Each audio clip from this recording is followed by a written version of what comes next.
के माननीय विधायक जी का स्वागत किया और आशा और विश्वास के साथ कि ये इस स्कूल पर अपनी निगाह जो है वो बनाए रखेंगे। प्रताप जी, सभी जानते हैं कि विधायक जी की कृषकों के लिए ये जहां भी होते हैं, जिस भी सूरत में होते हैं, तैयार खड़े मिलते हैं।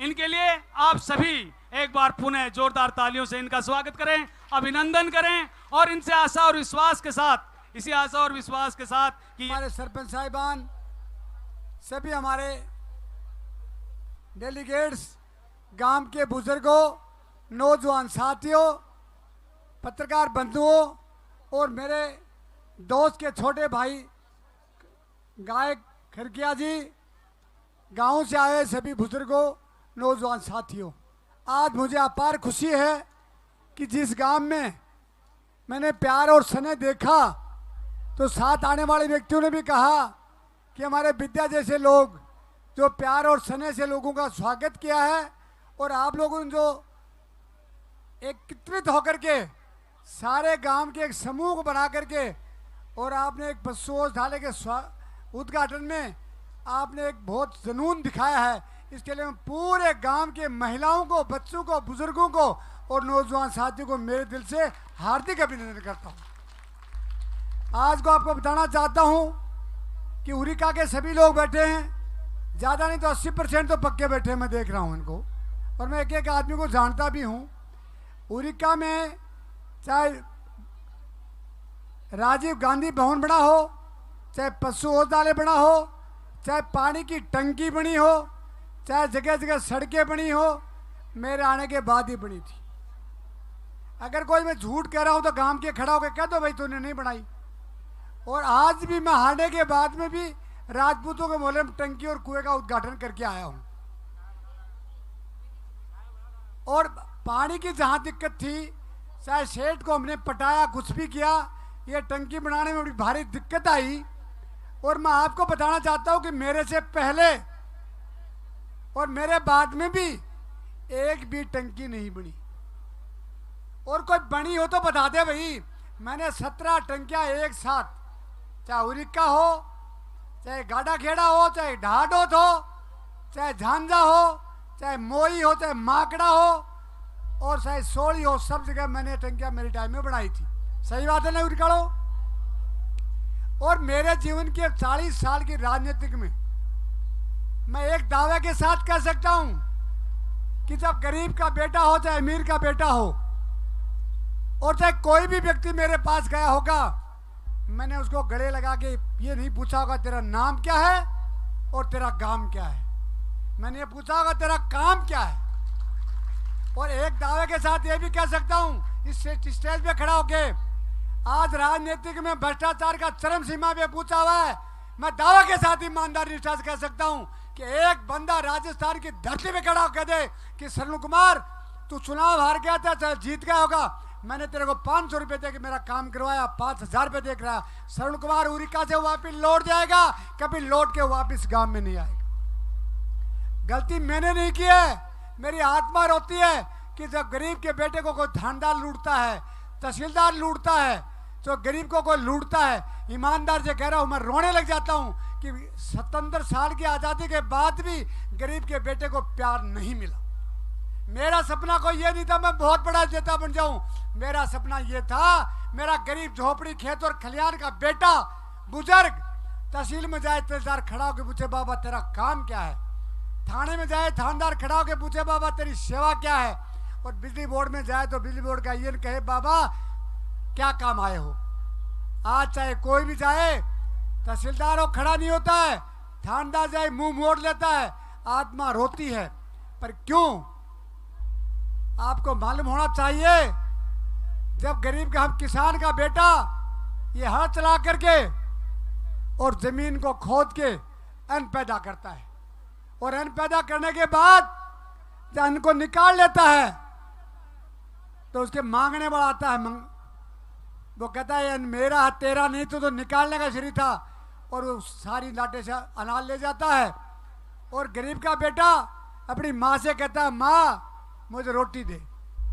माँ रोटी देने में शर्माती है कि उसके पीपे में आटा नहीं था। और माँ बिलखती आवाज में सोचती हुई अपने बेटे को थप्पड़ मार के सुला देती है और बेटा रोता हुआ आवाज में सो जाता है। और सुबह उठता तो माँ से पूछता है, माँ मैंने ऐसी कौन सी गलती की थी जो रात को तूने मुझे थप्पड़ मार के सोया? माँ रोती और बिलखती आवाज में बोलती है, मेरा बेटा, मैं मेरे जिगर को मारना ही चाहती थी, पर मेरे पीपे में आटा नहीं था, मैं मेरे बेटे को रोटी देने में असमर्थ थी। लानत है, हिंदुस्तान की आज़ादी के 77 साल के बाद गरीब का बेटा रोटी की जगह थप्पड़ खाता है और बड़े नेताओं के कुत्ते केक और बिस्कुट खाते। इससे बड़े का दुर्भाग्य कोई हो नहीं सकता। पर ये क्यों हमारा किसान का बेटा जब चुनाव में वोट डालता है ये नहीं भी समझ पाता है कि मुझे वोट कहाँ डालना है।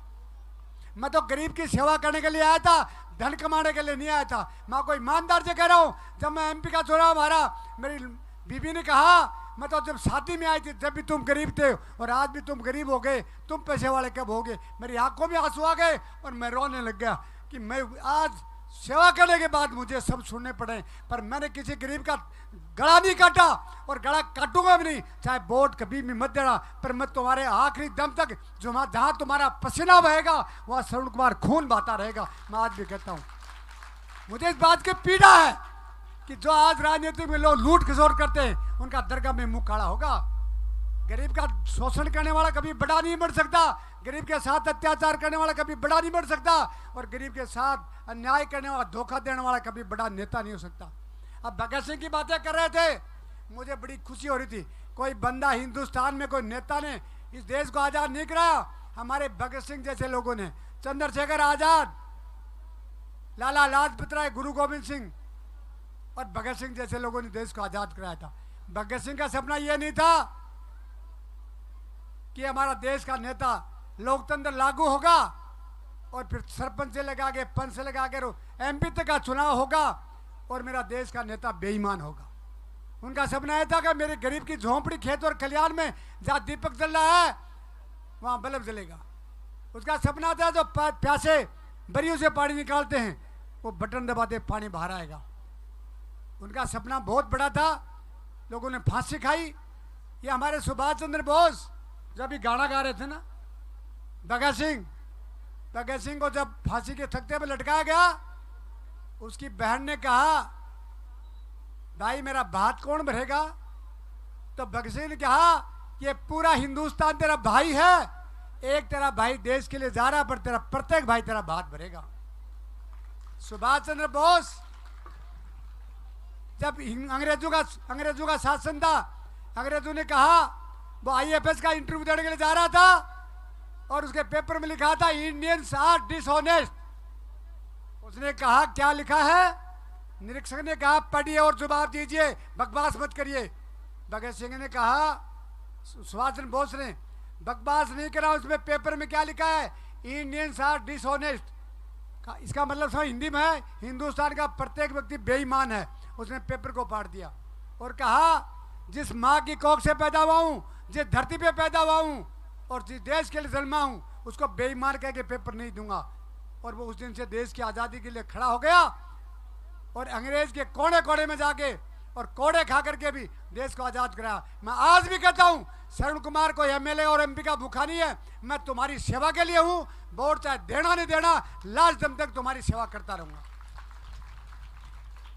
और हार जीत को जीवन का पहलू नहीं है। एक अच्छे दौड़नी ऊँट ने अरे मरेड़ी सांड भी जीत जाके दे, कोई खास बात को ना। पर एक बात बताऊं, शेर का दांत गादर का दांत को ना उसके। जो आदमी काम करेगा वही करेगा, काम करने वाला प्रत्येक व्यक्ति नहीं हो सकता। जिस दिन आपने संतोष को जिताया था उन दिन बहुत राजी हुआ था ना, ले भाई संतोष आगे पाड़ो पाड़ देगी, पाड़ दियो ना, पाड़ दियो ना। और पता है सुभाष पूनियो बोले कति पाड़ो पाड़ देगो, पाड़ दियो ना, पाड़ो, अरे बोलो गया ना, पाड़ दियो ना। नरवड़गढ़ तो भाई जहाँ से जाने की आदत होगी और सिद्धि शिकार कर ली ना तो लावरियान कोई गुन बुझे। एक बात सुन लो, लास्ट दम तक तकलीफें जिन्हें सहने की आदत नहीं, तूफानों से उसको टकराने की जरूरत नहीं। जो लोग जिया करते दूसरों के सहारे, उसे जमाने की जरूरत नहीं। जमाना पैदा करने वाला पैदा करेगा। मैं आज भी कहता हूँ, सदियों बाद उतरा, मैं जब आया था मैं एक सोच के आया था, सदियों बाद उतरा हूँ गहरे पानी में, वतन की प्यास बुझा के रहूँगा। जो सिर झुके नहीं झुकाए गए थे उन सिरों को ऊंचा उठा के रहूंगा। जाति और धर्म का जो जहर फैला इस जहर को मिटा के रहूंगा। जिन घरों में सदियों से अंधेरा चला हुआ चिराग जला के रहूंगा। लास्ट दम तक मेरा यही मिशन है। चुनाव आपके हाथ में है और मेरा कर्म मेरे हाथ में। मेरे कर्म में कहीं फैल नहीं हुआ हूं और नहीं होऊंगा। और कोई व्यक्ति रात को ईमानदार से कह रहा हूं 11:30 बजे 20-25 आदमी आ गए। मैं खाना खा के नीचे उतरा, मैं कहा बैठा ही हो गए। बोले बैठा ही रंगा मिलो कहते 12:52 पे सोया था और सुबह जल्दी 6 बजे उठा तो क्यूआर खुड़कुरिया मुख्य बात हुई। बोले साहब मैं तो 5 बजे आगे बैठ गया था। आप देखिए 5 बजे जो आने वाले की सुनेगा और रात को 12 बजे की बातें सुनेगा, उस व्यक्ति को भी आप हराते हो तो भला तुम्हारा ही होगा, मेरा नहीं होगा। एक बात तो बता दो, मेरी कोई गलती थी क्या मारने में पहले कौन थी ना? तो ऊपर ना हाथ करके कर बताओ कि तेरी कोई गलती कौन थी। ऊपर हाथ करके बताओ, ठीक है? कोई तो आया है गलती करूंगा भी नहीं और करीबी को ना, और मैं आपके साथ ही रहूंगा। और जहां तुम्हारी तकलीफ में पीड़ा होगी वहां श्रवण कुमार को याद कर लेना, 24 घंटा आपके साथ मिलेगा। धन्यवाद। जय हिंद, जय भारत। और उरिका के प्रत्येक कोने कोने के व्यक्ति का मैं अभिनंदन करता हूं कि आपने इतना हमारा स्वागत किया और हमारे को आप लोगों ने याद किया। धन्यवाद। जय हिंद, जय भारत। बनाने जो तो मैंने छोटे को ना मैं बना ही जाता हूँ, ट्रक लेके सके आऊँ तो, पर फिर भी कोई कहा हाथा जोड़ी करांगा भाई। उरिका बहुत बढ़िया प्यार दियो है, कोशिश करांगा 100% करेंगे और आपकी भावनाओं के साथ जुड़े रहेंगे, ये मैं आपसे वादा करके जा रहा हूँ। धन्यवाद। जय हिंद, जय भारत।